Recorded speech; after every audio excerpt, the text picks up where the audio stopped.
Good afternoon. This is Chelsea McCain with Group 3. I'm going to be introducing you to our guiding questions and our project today. It is on digital citizenship. Specifically, the issue that we're going to be exploring is digital rights and responsibilities of students. During our presentation on digital citizenship, we are going to focus on guiding questions and we will be listing specific challenges and opportunities as relates to digital rights and responsibilities for students. We're also going to look at some resolution strategies and some different examples on how we can combat those things. And then we are going to finish it up with some things that we can think about moving forward. All right, while listening to our presentation, we hope that you will keep in mind our guiding questions. The first one is, what does digital responsibility mean for students in today's digital world regarding their digital footprint? And the second one is, how can students ensure they are using technology to distinguish reputable online sources? My name is Grace Aiken, and in this slide, I will be discussing some specific challenges that students face with managing their digital rights and responsibilities and how this can impact them in the long run. I will also be discussing on this slide um, how students can face misinformation online and false information and how they can combat the misinformation that they're faced and how they can discern what is true and what is not based on a reliable source. So, one significant aspect of digital responsibility is understanding the impact of one's online actions and content creation on their digital footprint.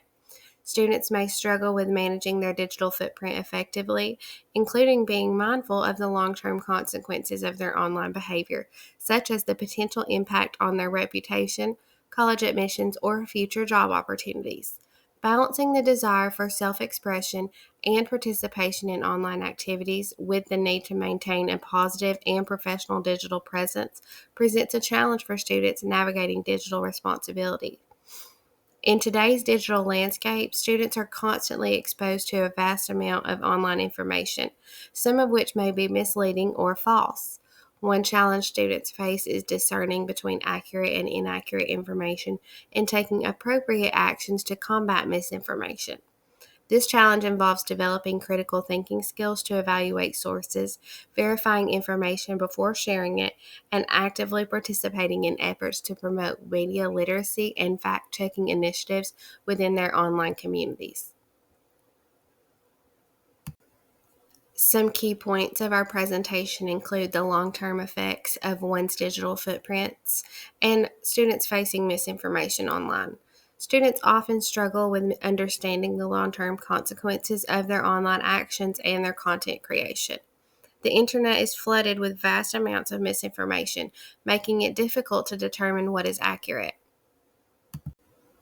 Some specific opportunities that students have to manage their digital rights and responsibilities in a responsible way include mindful management of their digital footprint.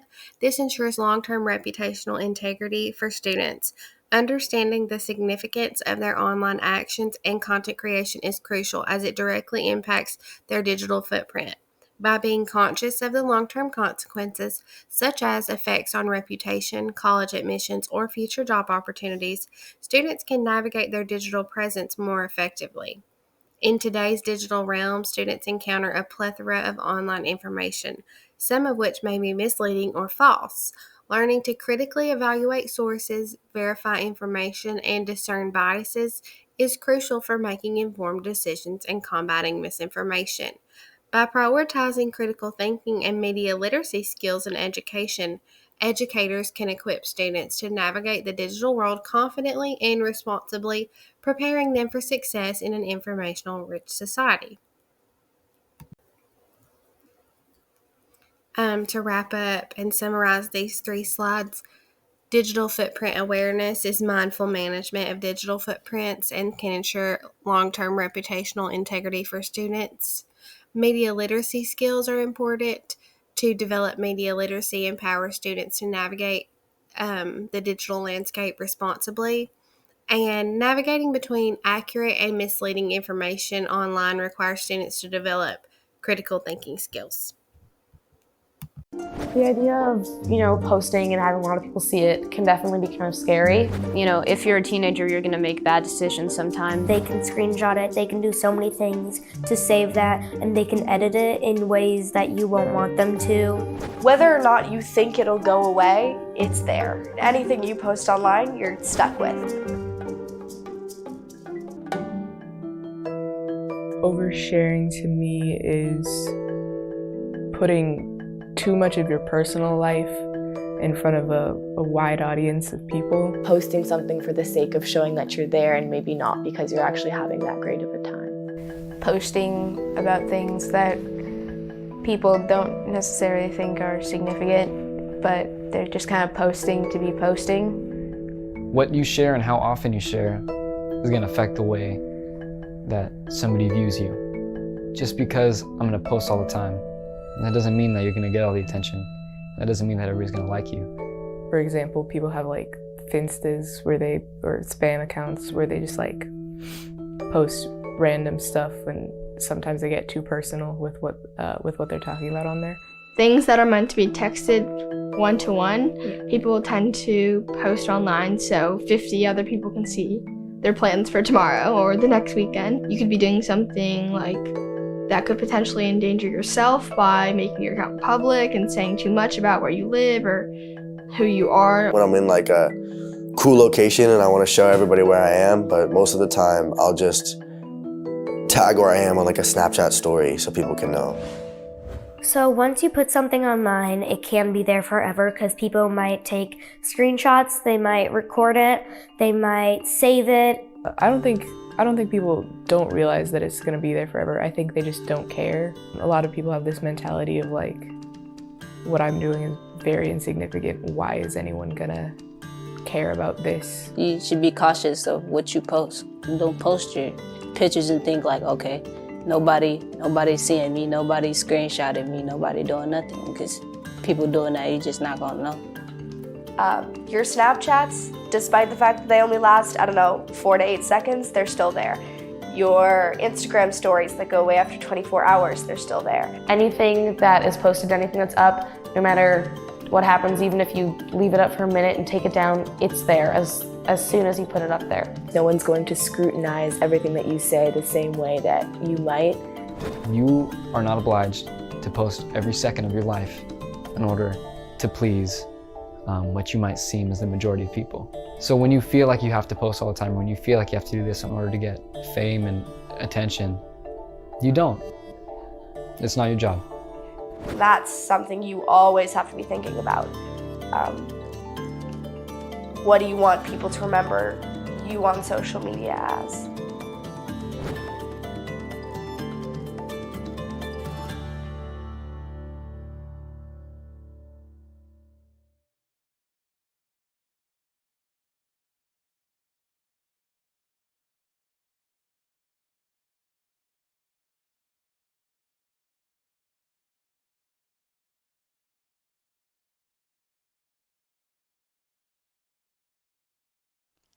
When you start your research, it's important to make sure you're using credible, authoritative information in your paper. Using good sources makes your paper stronger, so you'll need to evaluate what you find in your research process. According to a 2016 Stanford University study, most students cannot tell when information is fake or biased, so we want to make sure you don't fall into that category by equipping you with the knowledge to tell fact from fiction. Let's go over how to evaluate your sources. The easiest way to check is with the CRAP test. It's not just a funny word the library uses, it stands for current, relevant, authoritative, accurate, and purpose. Ask yourself the following questions as you look at a source. Is it current? Current refers to how old a source is. If your article is more than 5 to 10 years old, the information may be out of date. If a website looks dated and hasn't been updated in years, that may not be a good sign either. Try finding the information elsewhere. Is it relevant? Take a look at whether or not this seems like academic writing or something you'd find in a magazine at the grocery store checkout line. For an academic paper, you want academic level writing. If the language is too simple or too complicated, you'll want to find something else more appropriate in that case too. Is it authoritative? Does it have an author? What are their credentials? If you don't know who wrote it or what their expertise is, such as what university or organization they work with, you can't verify that this is authoritative information. Is it accurate?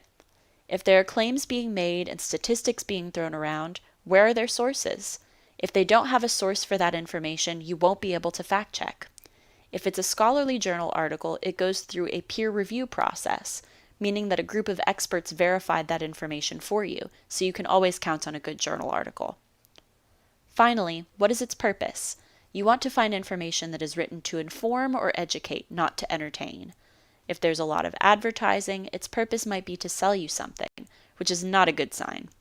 Check for bias. If the tone of the writing uses extreme language, either positive or negative, that is a big red flag for bias. If you ask yourself these questions as you go through your sources, you will be well equipped to find the best research for your assignment.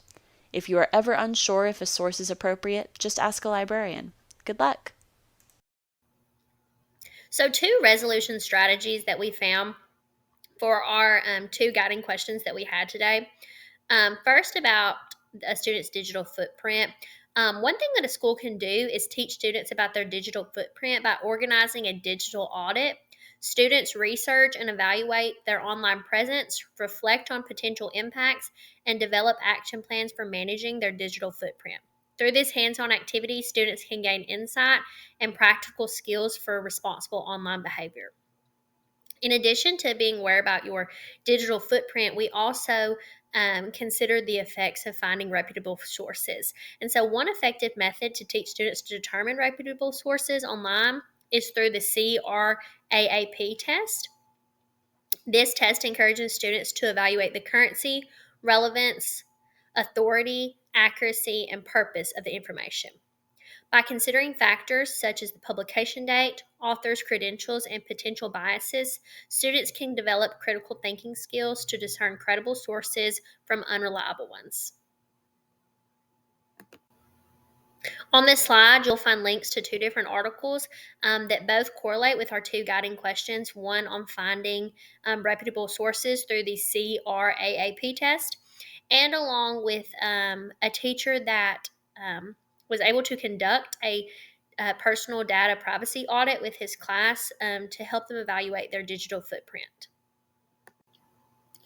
In conclusion, the imperative of teaching digital literacy cannot be overstated in today's interconnected world. As our lives become increasingly intertwined with technology, understanding the impact of our digital footprint is crucial. Through digital literacy education, students gain essential skills to navigate the complexities of an online landscape responsibly. They learn to critically evaluate information, discern credible sources from misinformation, and actively shape their digital presence. By empowering students with the knowledge to manage their digital footprint effectively, we equip them to thrive in the digital age, fostering a more informed and responsible global community. Thus, investing in digital literacy education not only enriches individual lives, but also contributes to the collective advancement of society.